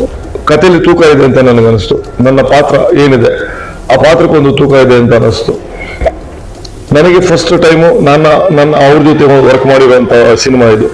ನನ್ನ ಅವರ ಕಾಂಬಿನೇಷನ್ ಅಂತಾನೆ ಹೇಳ್ಬೋದು. ಅದಕ್ಕೆ ಸಂಭಾಷಣೆ ರಮೇಶ್ ಅಣ್ಣ ಬರ್ದಿದ್ದಾರೆ, ಗಿರೀಶ್ ಅಣ್ಣ ಕ್ಯಾಮ್ರಾಮನ್ನು, ಸಂಕಲನಕಾರ ನಮ್ಮ ಲಕ್ಷ್ಮೀನಾರಾಯಣ ರೆಡ್ಡಿ ಅವರು, ಆಮೇಲೆ fight master Danny master, thriller Manju master, ಎಲ್ಲ ಒಂದು ಒಳ್ಳೆ ತಂಡ, ಒಂದು ಒಳ್ಳೆ ಟೆಕ್ನಿಷಿಯನ್ಸ್, ಅನುಭವ ಇರುವಂತ ಒಂದು ತಂಡ ಜೊತೆ ಕೆಲಸ ಮಾಡೋದು ಬಹಳ ಖುಷಿ ಆಗುತ್ತೆ. ಯಾಕಂತಂದ್ರೆ ಪ್ರತಿ ಹಂತದಲ್ಲೂ ಒಂದೊಂದು ಸಿನಿಮಾ ಮಾಡ್ಬೇಕಾದ್ರೆ ಹೊಸ ವಿಚಾರಗಳನ್ನ ಕಲಿತಿರ್ತೀವಿ. ನೂರ್ತಂತ ಡೈರೆಕ್ಟರ್ ಕೆಳಗಡೆ ಕೆಲಸ ಮಾಡೋದು ಸಾಕಷ್ಟು ವಿಷಯಗಳನ್ನ ಕಲಿಯೋದಕ್ಕೆ ಅವಕಾಶ ಇರುತ್ತೆ. ಸೊ ರವಿ ಸರ್ ಜೊತೆ ವರ್ಕ್ ಮಾಡಿದಾಗ ಅಷ್ಟೇ ಅವರಲ್ಲಿ ಒಂದು ಸಿನಿಮಾ ಪ್ರೀತಿ ಮತ್ತೆ ಸಿನಿಮಾ ಮೇಲೆ ಇರುವಂತ ವ್ಯಾಮೋಹನ ಕಲಿಯೋ ಒಂದು ತವಕ ಬಯಕೆ ಇತ್ತು. ಅದು ಈ ಸಿನಿಮಾ ಮೂಲಕ ಈಡೇರಿದೆ ಅನ್ನೋದಕ್ಕೆ ಖುಷಿ ಬೀಳ್ತೇನೆ. ಈಗ ನೀವು ನಮ್ಮ ಉತ್ತರ ಕರ್ನಾಟಕದ ಸಂಭಾಷಣೆಯನ್ನು ಹೇಳಬೇಕಾದಂತ ಸಂದರ್ಭದೊಳಗೆ ನೀವು ಉಳಿದ ಸಿನಿಮಾದ ಹಾಗೆ ಈಸಿಯಾಗಿ ಹೇಳುವಂತ ರೀತಿಯ ನಮ್ಮ ಭಾಷೆಗಳು ನೀವೇ ಹೇಳಿದ್ರಿ ಹೊರಟು ಭಾಷೆ ಅಂತೇಳಿ. ಇಲ್ಲ, ಭಾಷೆಯಲ್ಲಿ ಹೊರಟುತನ ಇದೆ, ಆದ್ರೆ ಇಲ್ಲಿಯ ಜನದ ಮನಸ್ಸು ಬಹಳ ಮೃದುವಾಗಿದೆ ಅಂತ ಹೇಳಕ್ ಇಷ್ಟಪಡ್ತೀನಿ. ಯಾಕಂತಂದ್ರೆ ನಾವು ಶೂಟಿಂಗ್ ಏನು ಒಂದು 45ರಿಂದ ಒಂದು 55 ದಿವಸಗಳ ಕಾಲ ಇಲ್ಲಿ ಚಿತ್ರೀಕರಣ ಮಾಡುವಂತ ಸಂದರ್ಭದಲ್ಲಿ ಪ್ರತಿಯೊಬ್ರು ಅಷ್ಟೇ ನಮಗೆ ಸಹಕಾರ ಕೊಟ್ಟಂತ ರೀತಿ ಅದು ಬಹಳ ಸಿನಿಮಾ ಚೆನ್ನಾಗಿ ಮೂಡಿ ಬರೋದಕ್ಕೆ ಸಹಕಾರ ಆಯ್ತು ಅಂತಾನೆ ಹೇಳ್ಬೋದು. ಯಾಕಂದ್ರೆ ಸಾಕಷ್ಟು ಜಾಗಗಳಲ್ಲಿ ಶೂಟಿಂಗ್ ಮಾಡಿದೀವಿ. ಬಾಗಲಕೋಟೆ ಇರ್ಬೋದು, ಆಮೇಲೆ ಅನಗುಂದ ಇರ್ಬೋದು, ಮುಚ್ಚಲ್ಪಟ್ಟಿ ಡ್ಯಾಮ್ ಇರ್ಬೋದು, ಪ್ರತಿಯೊಂದು ಜಾಗದಲ್ಲಿ ನಾವೇನು ಶೂಟಿಂಗ್ ಹೋದಾಗ ಎಲ್ಲ ಸ್ಥಳೀಯರು ಕೂಡ ನಮಗೆ ಬಹಳ ಪ್ರೋತ್ಸಾಹ ಕೊಟ್ಟು ಒಂದು ಇಲ್ಲಿನ ಸೊಗಡನ್ನ ಏನು ನಾವು ಅಂತಿದ್ದೀವಿ, ಈ ಮಣ್ಣಿನ ಸೊಗಡನ್ನ ಚಿತ್ರೀಕರಣ ಮಾಡೋಕ್ಕೆ ಬಹಳ ಅನುವು ಮಾಡಿಕೊಟ್ಟು ಚಿತ್ರೀಕರಣ ಮಾಡ್ಬೇಕಾದ್ರೆ ಏನೆಲ್ಲ ಅವ್ರು ಸಪೋರ್ಟ್ ಕೊಟ್ಟಿದ್ದಾರೆ. ಈ ಚಿತ್ರ ಒಂದು ಸುಂದರವಾಗಿದೆ ಅಂತ ಹೇಳಕ್ ಇಷ್ಟಪಡ್ತೀನಿ. ಹಾಗೆ ಅದರ ಜೊತೆಗೆ ಈ ಒಂದು ಚಿತ್ರನ ರೆಡಿ ಮಾಡಿ ಇವತ್ತು ಭೀಮಯ್ಯ ಮಡಿಲಲ್ಲಿ ಅನ್ನೋ ಒಂದು ಟ್ಯಾಗ್ ಲೈನ್ ಜೊತೆಗೆ ನಿಮ್ಮ ಮಡಿಲಿಗೆ ಈ ಚಿತ್ರನ ತರ್ತಿದ್ದೀವಿ. ನೀವೆಲ್ಲ ಥಿಯೇಟರ್ ಬಂದು ಸಿನಿಮಾ ನೋಡಿ ಹರಿಸಿ ಹಾರೈಸಿ. ನಮ್ಮ ಮಣ್ಣಿನ ಕತೆ ಯಾವಾಗಲೂ ನಾವು ಹೇಳ್ತಿರ್ತೀವಿ, ಕಲ್ಟ್ ಸಿನಿಮಾ ಬರ್ತಿಲ್ಲ ಅಂತೇಳಿ. ನೋಡಿ, ಒಂದು ಹೊಸ ಪ್ರಯತ್ನದೊಂದಿಗೆ ನಿಮ್ ಮುಂದೆ ಬಂದಿದ್ದೀವಿ. ಈ ಚಿತ್ರನ ನೀವು ಗೆಲ್ಸಿದ್ರೆ ಇದರ ಜೊತೆಗೆ ನಿಮಗೆ ಸಾಕಷ್ಟು ಈ ತರದ ಒಂದಷ್ಟು ಹೊಸ ಪ್ರಯೋಗಗಳು ಹುಟ್ಟುವಂತವೆ ಅಂತ ಹೇಳೋದಕ್ಕೆ ಆಶಿಸ್ತೀನಿ. ನಿಮ್ಮೆಲ್ಲರ ಪ್ರೋತ್ಸಾಹ ಇರಲಿ.